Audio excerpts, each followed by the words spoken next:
Assalamualaikum warahmatullahi wabarakatuh. Perkenalkan, nama saya Ajis Firdiansyah dengan NIM 33362300089. Di sini saya akan menjelaskan beberapa materi pada mata kuliah pemindahan tanah mekanis dan alat berat.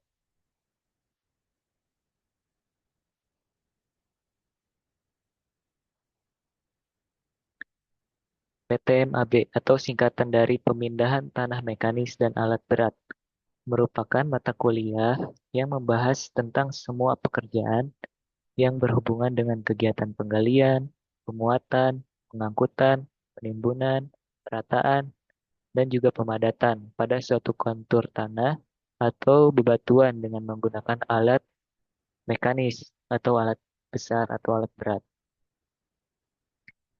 Terdapat tiga faktor dalam menentukan alat berat yang sesuai dengan proyek yang direncanakan. Yang pertama yaitu power required atau tenaga yang dibutuhkan. Yang kedua yaitu power available, tenaga yang tersedia.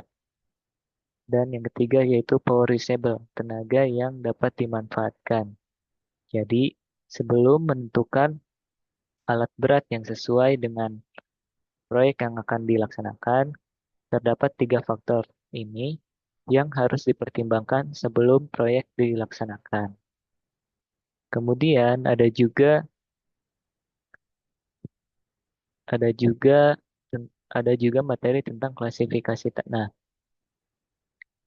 Pada pada mata kuliah PTMAB ini ada beberapa klasifikasi tanah yang perlu kita ketahui. Yang pertama yaitu tanah keras, contohnya itu cadas, lapisan bebatuan dan lain sebagainya. Kemudian yang kedua yaitu tanah yang mudah dikerjakan. Contohnya adalah pasir atau tanah berpasir. Kemudian yang ketiga ada tanah berat. Ini contohnya yaitu tanah liat. Kenapa tanah liat disebut termasuk tanah berat? Karena tanah liat memiliki kandungan air yang cukup banyak. Kemudian yang keempat yaitu lumpur, yaitu tanah dengan kadar air yang berlebihan. Ini berarti lumpur memiliki kadar air yang lebih banyak dibandingkan tanah liat. Kemudian yang kelima ada tanah permukaan, contohnya topsoil, yaitu lapisan teratas dari bumi. Terdapat beberapa contoh alat berat pada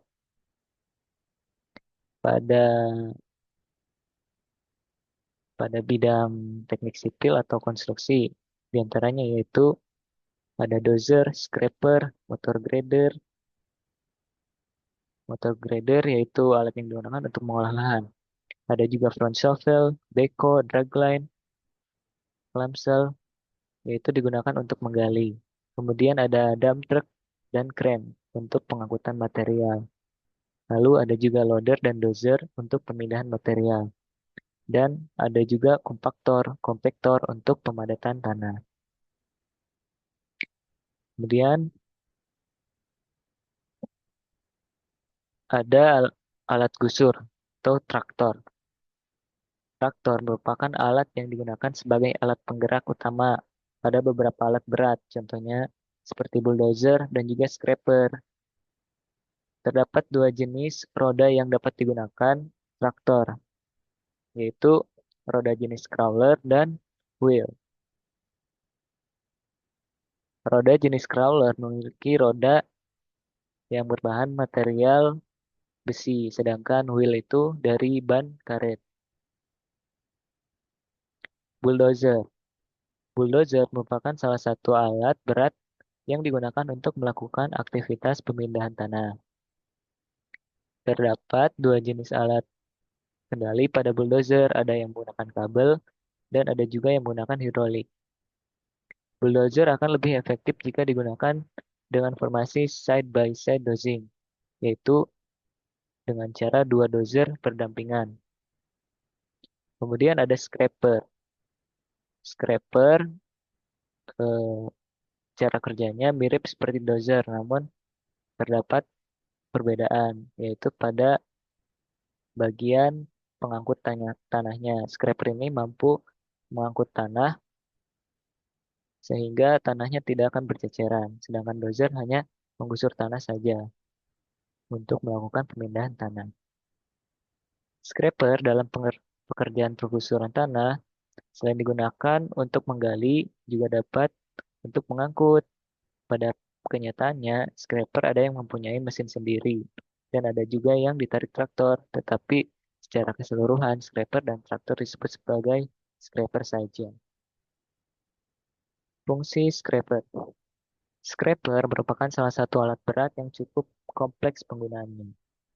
Banyak pekerjaan yang dapat dikerjakan oleh scraper, di antaranya itu pengupasan tanah, mengangkut tanah, meratakan kontur, menggali saluran, menguruk, dan lain sebagainya. Kemudian lanjut, ada alat berat galian. Alat berat penggali mempunyai as di antara alat penggerak dan badan mesin, sehingga alat beratnya dapat melakukan gerakan memutar, walaupun tidak ada gerakan pada alat penggerak. Contohnya seperti eksavator ini ya. Kemudian ada beko, power shovel, atau yang dikenal juga sebagai front shovel, dragline, dan clamshell. Eksavator merupakan alat berat yang dapat diaplikasikan untuk menggali parit, lubang, dan fondasi, penghancuran gedung, meratakan permukaan tanah, mengangkat dan memindahkan material, mengeruk sungai, dan sebagai alat pertambangan. Kemudian ada juga power shovel. Di lapangan, power shovel digunakan untuk menggali tebing atau lereng. Biasanya letaknya lebih tinggi dari tempat kedudukan alat. Jadi, power shovel ini merupakan alternatif lain dari eksavator untuk melakukan penggalian pada suatu kontur yang lebih tinggi dari alatnya. Kemudian ada juga dragline. Dragline adalah alat untuk menggali tanah dengan memuatkan pada alat-alat angkut, misalnya truk, traktor, penarik gerobak, atau ke tempat penimbunan yang dekat dengan tempat galian. Pada umumnya, power shovel memiliki kapasitas 2,5 CYD, dapat diubah menjadi dragline. Jadi power shovel juga bisa diubah menjadi dragline, misalkan menggunakan kapasitas 2,5 CYD. Selanjutnya, pembahasan tentang grader dan loader. Grader merupakan salah satu alat berat yang sangat penting untuk konstruksi jalan. Grader juga dapat digunakan untuk pengupasan lapisan atas yang hendak dibuang atau dikurangi.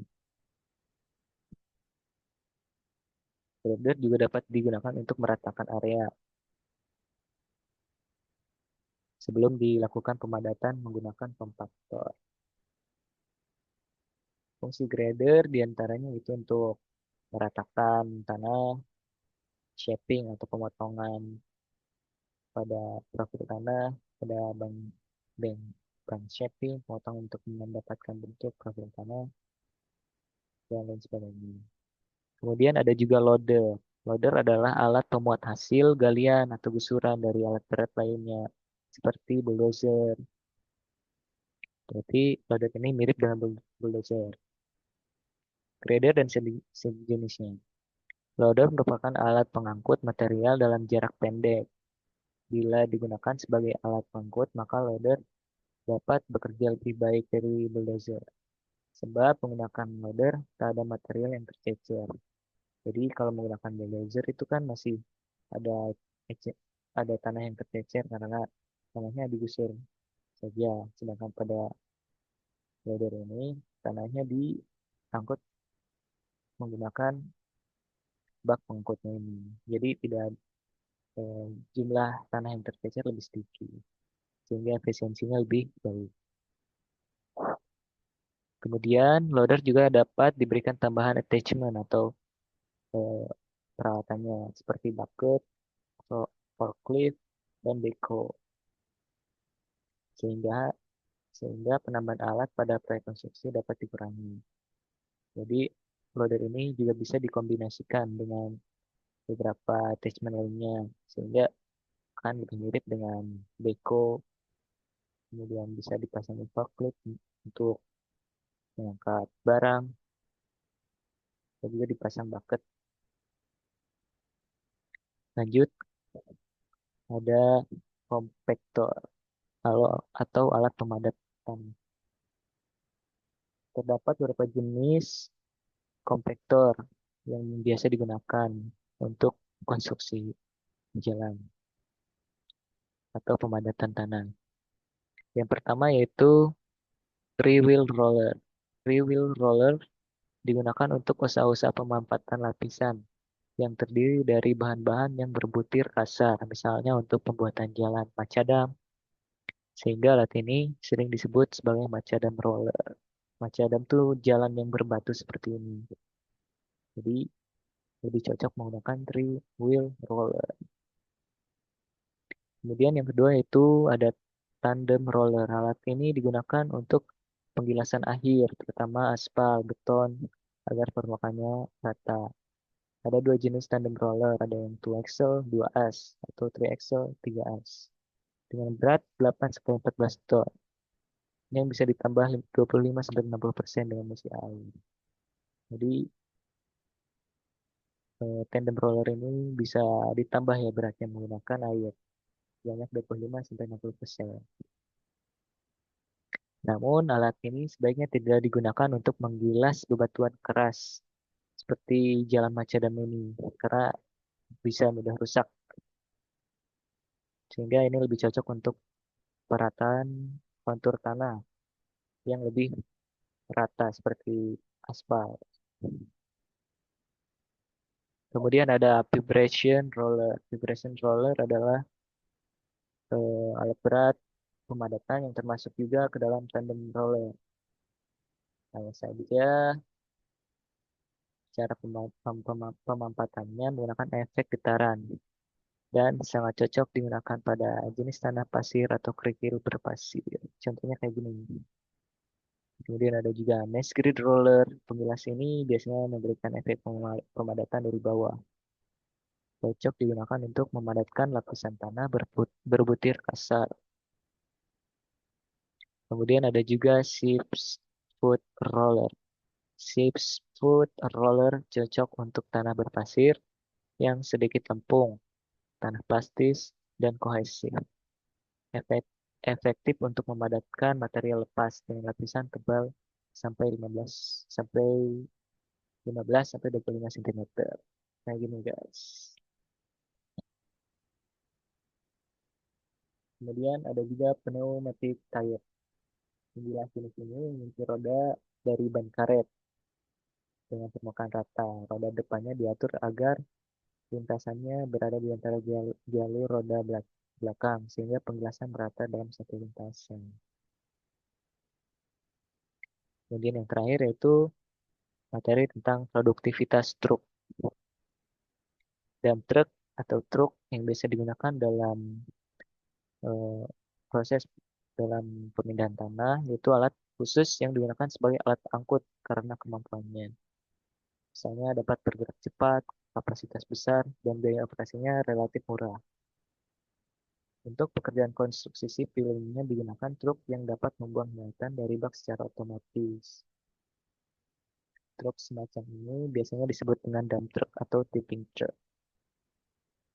Dumping atau tumpahan, yaitu eh, macam-macam cara truk melakukan tumpahan muatan. Ada 3 jenis dumping truck, diantaranya yang pertama itu rear dump truck. Adalah jenis truk dengan dampingan atau tumpahan muatan ke arah belakang. Kemudian yang kedua yaitu side dump truck, yaitu arah tumpahan ke arah samping. Kemudian yang terakhir yaitu bottom dump, yaitu truk dengan arah pembuangan material melalui bawah bak. Nah ini rear dump ke arah belakang, side dump dia ke arah samping, dan ini seharusnya bottom dump ya, ke bawah baknya itu sendiri. Kemudian itu kapasitas truk. Dan truk tersedia dalam beberapa kapasitas angkut mulai dari 3 ton hingga 20 ton dan dapat dipilih sesuai dengan kebutuhan pekerjaan. Kapasitas pengangkutan atau kapasitas pengangkutan terdapat dua jenis, yaitu kapasitas yang diukur sebagai kapasitas press atau strut atau munjung atau head dengan kapasitas munjung dipengaruhi oleh kondisi jalan. Jadi, jika ingin menggunakan kapasitas pengangkutan munjung, yaitu ini harus didukung oleh kondisi jalan yang baik. Sedangkan untuk pengangkutan kapasitas press atau strut itu sebaiknya